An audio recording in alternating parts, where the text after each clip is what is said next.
someone asked me whether I was aware of all the people out there who were praying for the president.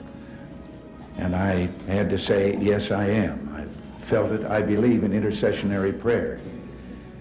But I couldn't help but say to that questioner after, sometimes when he was praying, he got a busy signal. It was just me in there ahead of him.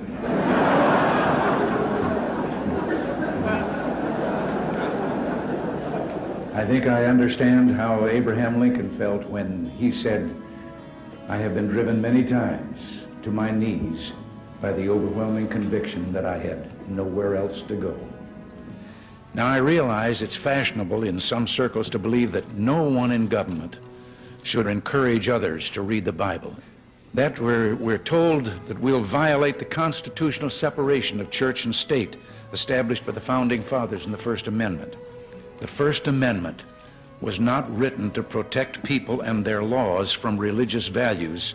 It was written to protect those values from government tyranny.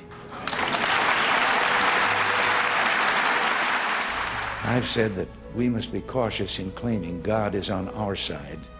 I think the real question we must answer is, are we on his side?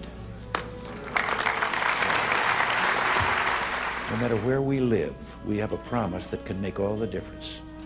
A promise from Jesus to soothe our sorrows, heal our hearts, and drive away our fears.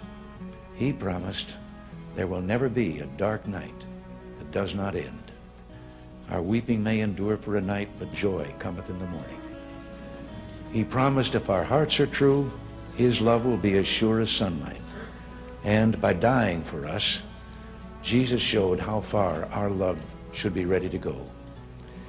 All the way. For God so loved the world that he gave his only begotten Son, that whosoever believeth in him should not perish but have everlasting life. We all can recite. Americans yearn to explore life's deepest truths, and to say their entertainment, or their idea of entertainment, is sex and violence and crime, is an insult to their goodness and intelligence. We are people who believe love can triumph over hate, creativity over destruction, and hope over despair. And that's why so many millions hunger for God's good news. I've always believed that we were, each of us, put here for a reason, that there is a plan, somehow a divine plan for all of us. I know now that whatever days are left to me belong to him. I also believe this blessed land was set apart in a very special way. Our forebears came not for gold, but mainly in search of God and the freedom to worship in their own way. We've been a free people living under the law with faith in our Maker and in our future. I've said before that the most sublime picture in American history is of George Washington on his knees in the snow at Valley Forge. That image personifies a people who know that it's not enough to depend on our own courage and goodness. We must also seek help from God, our Father and Preserver. We'll never find every answer, solve every problem, or heal every wound, but we can do a lot if we walk together down that one path that we know provides real hope. The morality and values such faith implies are deeply embedded in our national character. Our country embraces those principles by design, and we abandon them at our peril.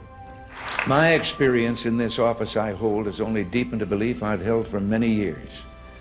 Within the covers of that single book are all the answers to all the problems that face us today if we'd only read and believe.